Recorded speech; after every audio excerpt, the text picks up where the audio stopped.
Bienvenidos a un nuevo espacio descubriendo las enfermedades raras. Y ya saben que raras son las enfermedades, nunca las personas. El aliento de la vida en el origen de todo proceso vital es una charla que ofrecía la ponente Cristina Groch. Así es como sucedía en el 7º Congreso de Enfermedades Raras celebrado en el municipio de Totana.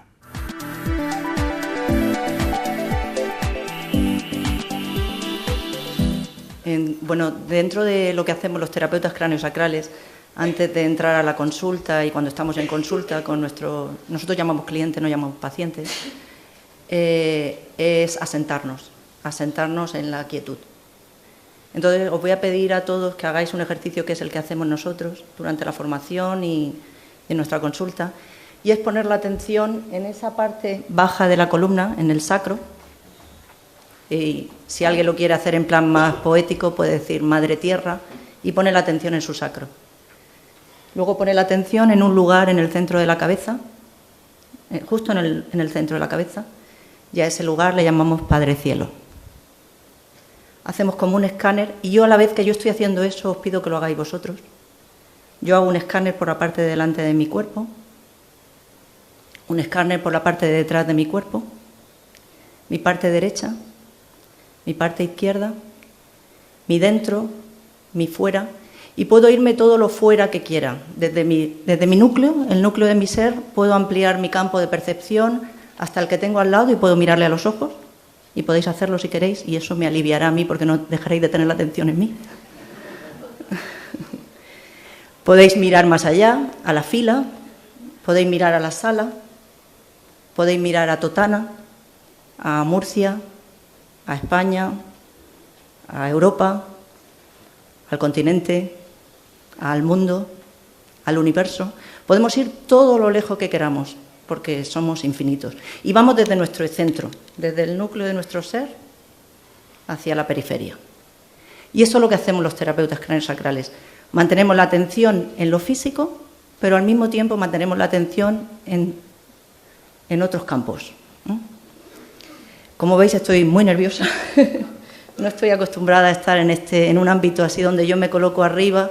Suelo trabajar alrededor de la gente y me busco apoyos. Cuando trabajo, cuando doy clase, tengo a mis asistentes a los lados, los toco, le doy las manos, nos miramos a los ojos y de esta manera busco apoyos de seres que son iguales que yo, que tienen la misma esencia que yo, y desde ahí es de donde trabajamos.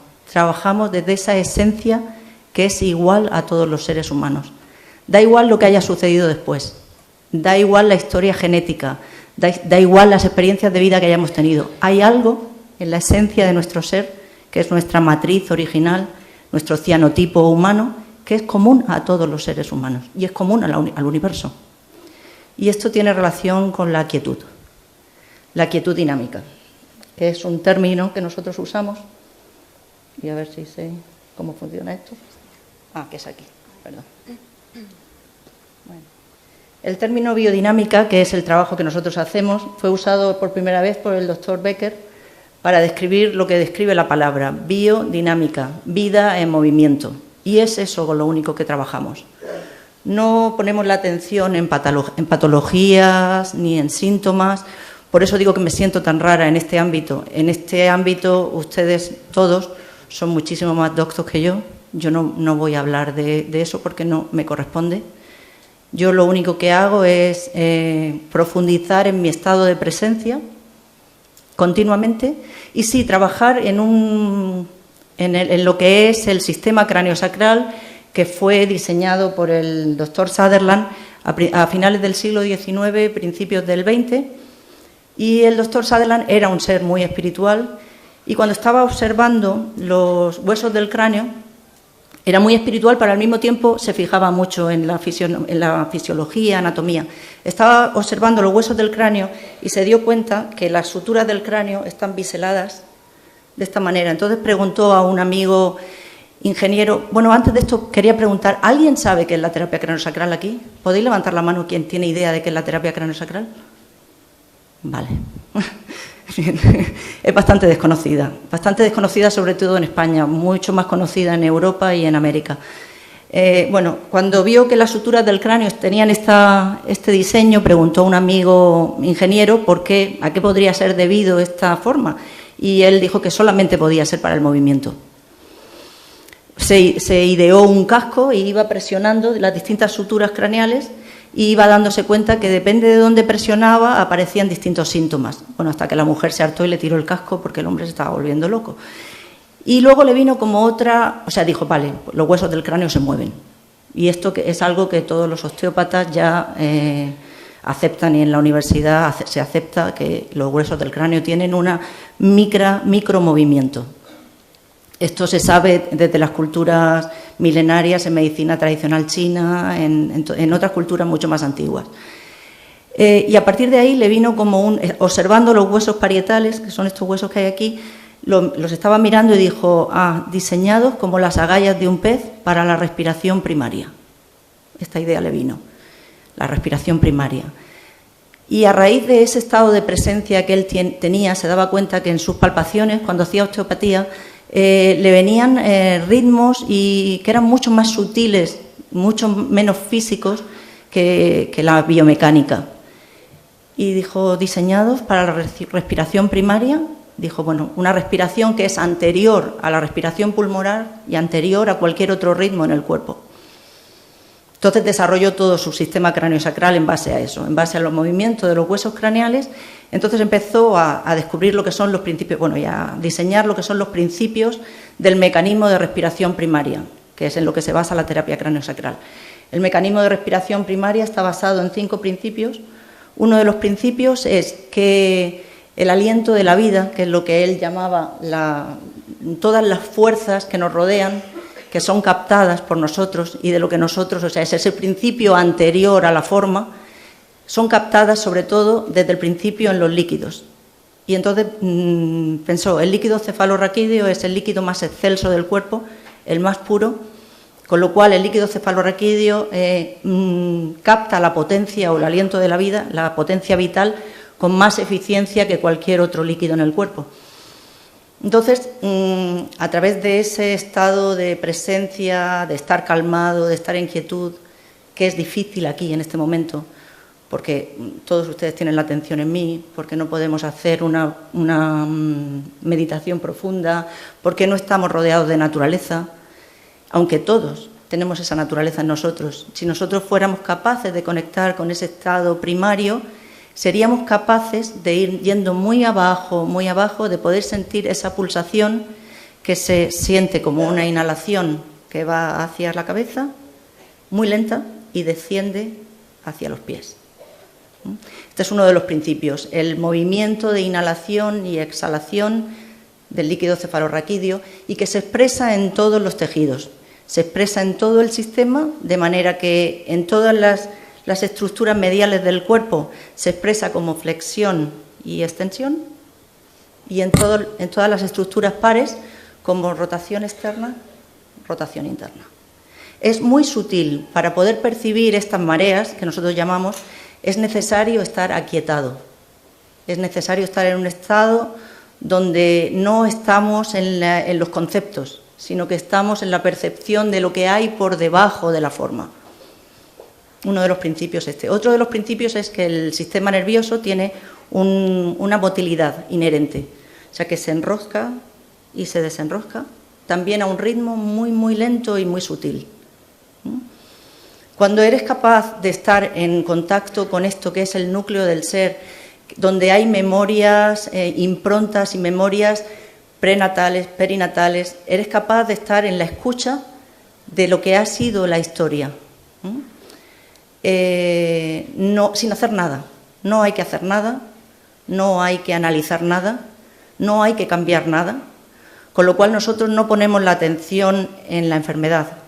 Siento que a lo mejor esto puede defraudar a alguien, pero nosotros ponemos la atención en la salud, en eso que nunca se pierde, en eso que está desde el principio con nosotros y que cuando morimos transmuta.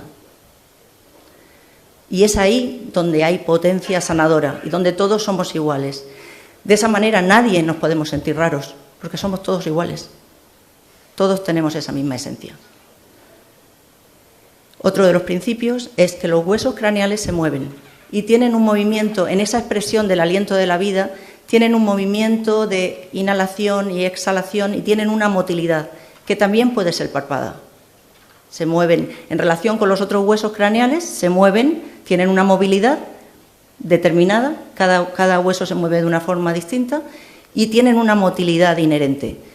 Cuando hay restricciones en el sistema craneosacral, que puede ser a nivel de suturas craneales, puede ser a nivel de los lugares donde la médula, donde tienen inserciones, vamos a ver, es que me voy a meter un poco más profundo. Lo que hacemos los terapeutas craneosacrales es escuchar el sistema dentro de ese mecanismo de respiración primaria, escuchar dónde puede haber habido un problema, un bloqueo en la historia y simplemente estar presentes, dar espacio, no hacer nada, ampliar el campo de percepción y dejar que la salud inherente que hay en el sistema, que es inherente a la potencia, pueda manifestarse. Sé que todo esto puede sonar, porque he visto que habéis levantado solamente 3 o 4 las manos, o sea que esto puede sonar muy raro.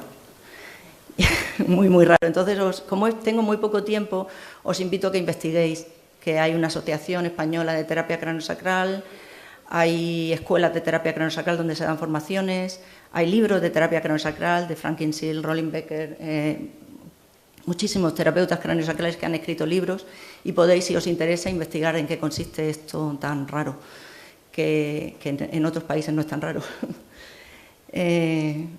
Bueno, no sé, hay otro, también uno de los principios del mecanismo de respiración primaria es que el sacro tiene un movimiento involuntario entre los ilíacos, con lo cual si tú facilitas ese estado de presencia, de quietud, de aquietamiento del sistema, puedes facilitar que todo el sistema craneosacral fluya mejor, de manera que la potencia sanadora que está en el líquido, la potencia líquida en el líquido, pueda expresarse con más claridad.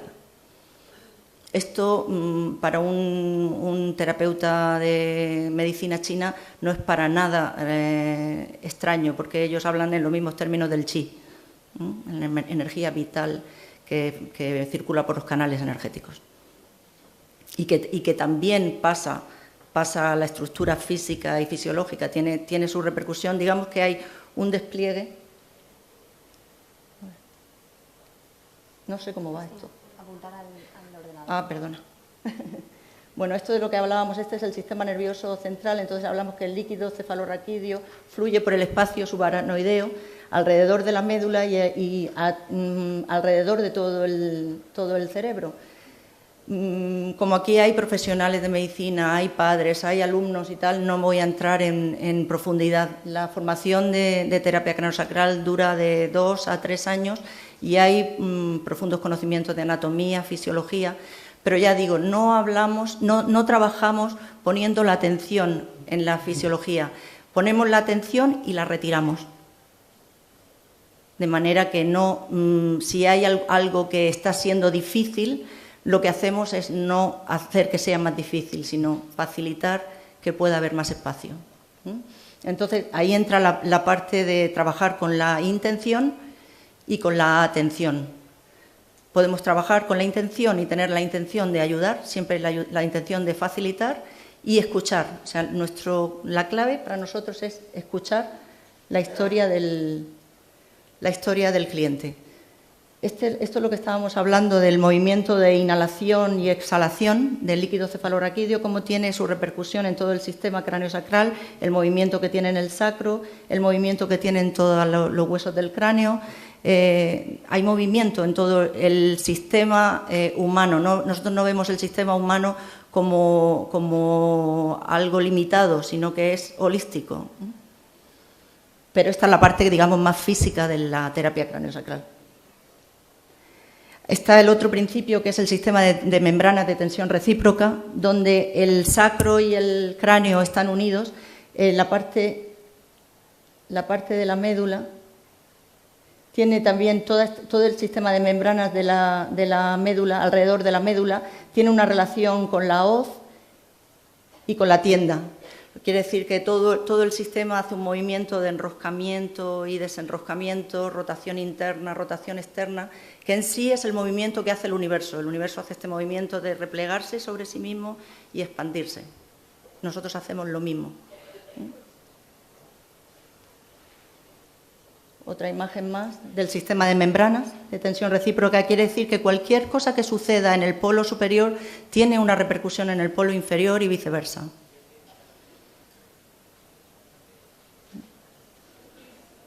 Aquí aparecen las suturas, como os he dicho antes, biseladas.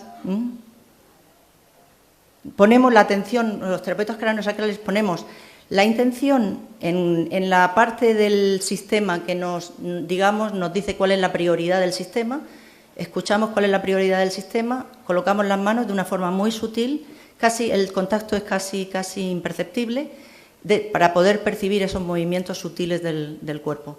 Y entonces acompañamos los movimientos hacia la facilitación e intentamos no forzar. Acompañamos simplemente y dejamos que el cuerpo nos muestre su historia. Es el cráneo de un bebé. Entonces lo que hacemos muchas veces es trabajar también con la atención en el espacio. O sea, trabajamos visualizando espacio.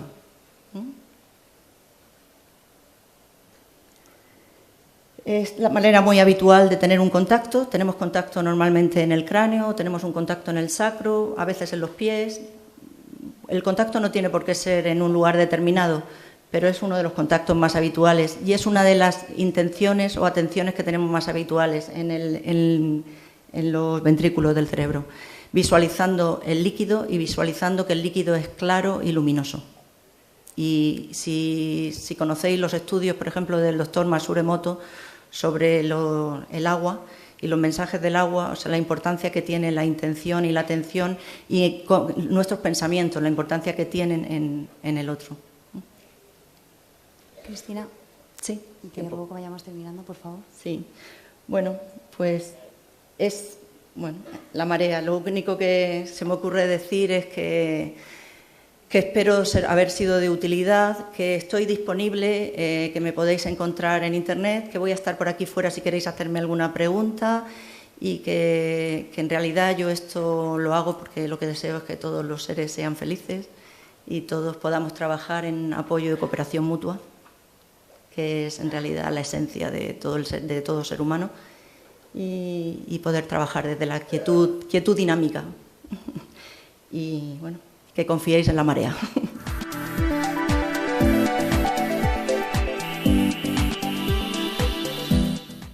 Y es el momento ahora de conocer un testimonio. Se trata de Juanjo, un joven madrileño afectado por el síndrome de Apert. Así es como vive su día a día.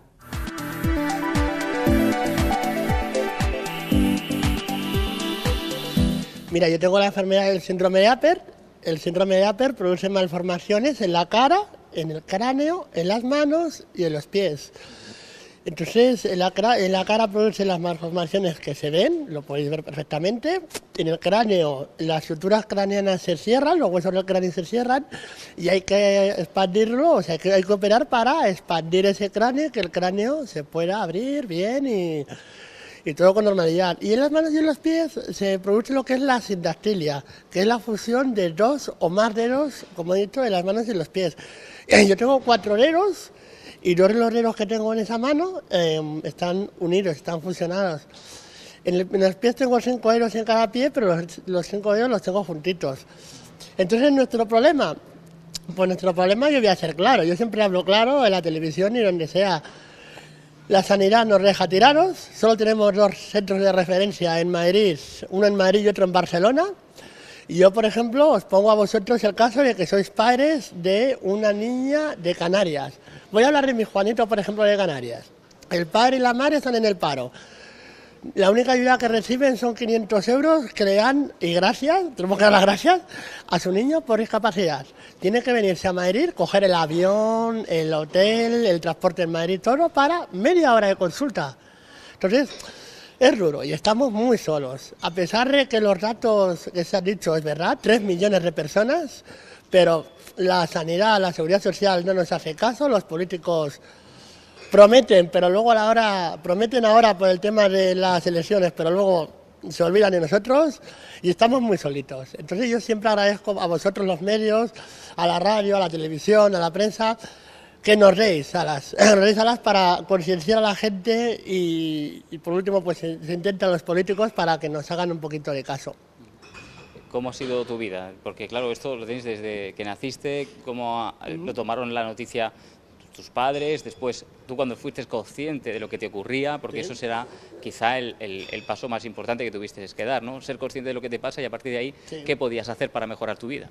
Obviamente hay un antes y un después. Yo cuando nací hace 29 años, a mi padre le cogieron una sala y le dijeron, olvídate de tu hijo porque no va a vivir, no va a seguir adelante, así que olvídate de él.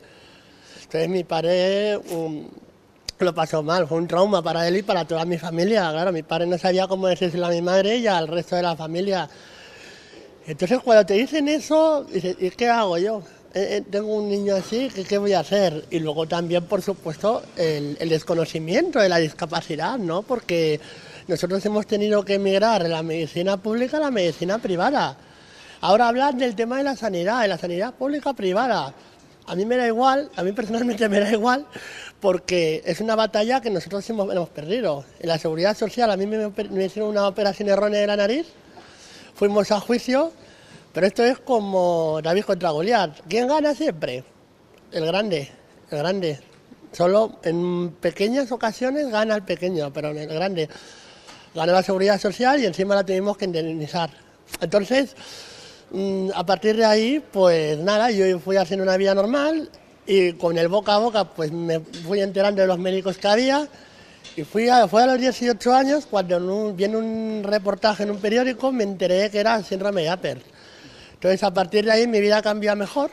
¿Por qué? Porque conocí a la Asociación Nacional Síndrome de Apert, conocí a la Federación Española de Enfermedades Raras.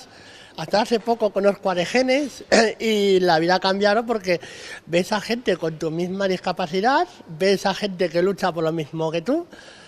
La prueba más certera la tengo de ayer. Ayer conocí a una amiga, a Juli, la conocí en el spa y fue mágico porque a los pocos minutos ya no estábamos cambiando el móvil y yo la dije, digo, yo vivo en Madrid, ella es de Alicante y para lo que quieras sabes que me tienes aquí. Entonces yo siempre lo digo, es bueno asociarse, el asociacionismo, ¿por qué? Porque te ayuda. Una voz sola no va a ningún lado, si tú te aíslas y vas a tu rollo, no vas a ir a ninguna parte, eso tenerlo por seguro. Lo mejor es la unión hace la fuerza y la unión puede llegar a más gente, incluso a los políticos. ¿Cuántas personas tienes o sabes que padecen este tipo de enfermedad en nuestro país?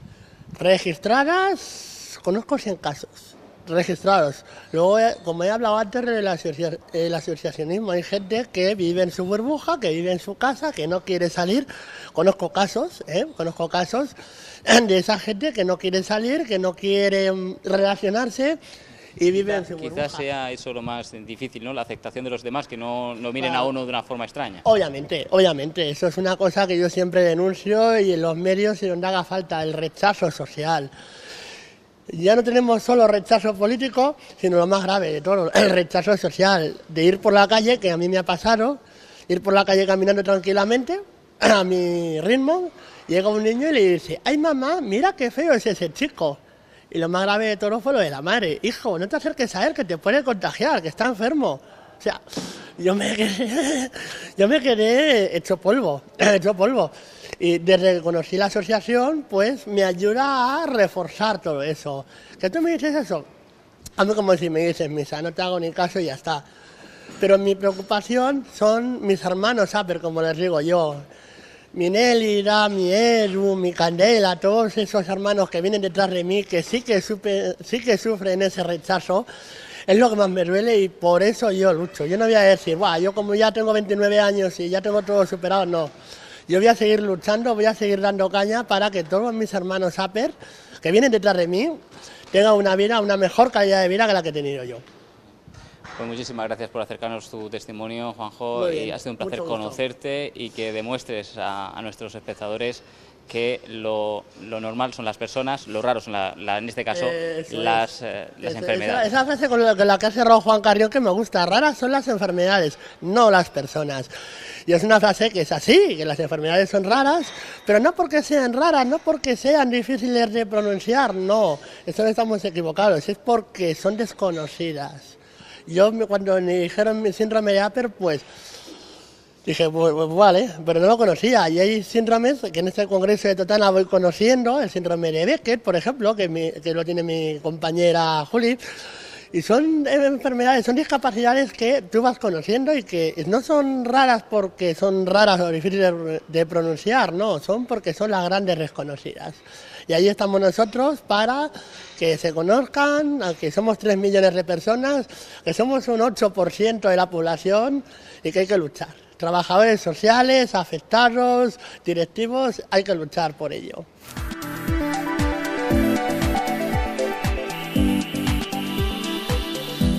Y para despedir este tercer programa, como es habitual, también le ofrecemos una de las noticias que han sucedido en torno a las enfermedades raras. La reina doña Leticia ha puesto fin al segundo encuentro iberoamericano de enfermedades raras celebrado en Portugal, en el que ha estado presente la Asociación de Genes.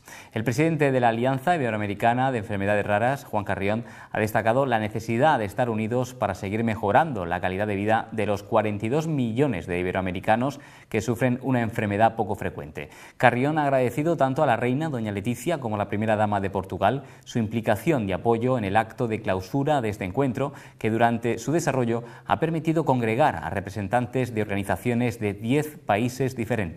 Tal y como ha explicado el presidente de Aliber, los 5 días de trabajo que ha durado el encuentro han permitido analizar la situación en cada uno de los países y las dificultades que se han planteado en este primer año de funcionamiento de este organismo. Hay que destacar las bases que se han sentado ya para la mejora de la estructura de la organización de la Alianza y poder establecer redes de comunicación mucho más fluidas que posibiliten un mejor intercambio de acciones de carácter formativo y solidario que permita mejorar la situación de las personas que padecen una enfermedad poco frecuente y también la de sus familias. Aliber nació el 18 de octubre de 2013 en Totana y en este primer año de funcionamiento ya representa 384 número de asociaciones de pacientes de Iberoamérica y su presidente, que también está al frente de la Asociación de Enfermedades Raras de Genes y la Federación Española de Enfermedades Raras FEDER, ha destacado la necesidad de seguir mejorando con la tarea que une a sus integrantes y que no es otra que evidenciar que las personas que padecen una enfermedad rara y sus familias tienen las mismas necesidades en cualquier lugar del mundo y por lo tanto hay que trabajar unidos para que estas enfermedades pasen a ser una prioridad social y también sanitaria. Carrión ha agradecido asimismo a la anfitriona de este encuentro, la Federación de Enfermedades Raras de Portugal, y a la Casa de Marcos la hospitalidad brindada durante el desarrollo de este foro y ha emplazado a todos los implicados a darse cita en lo que será el tercer encuentro iberoamericano de enfermedades raras que tendrá lugar en el año 2015 en Guadalajara, en México. Y con esta noticia terminamos hoy nuestro espacio descubriendo las enfermedades raras.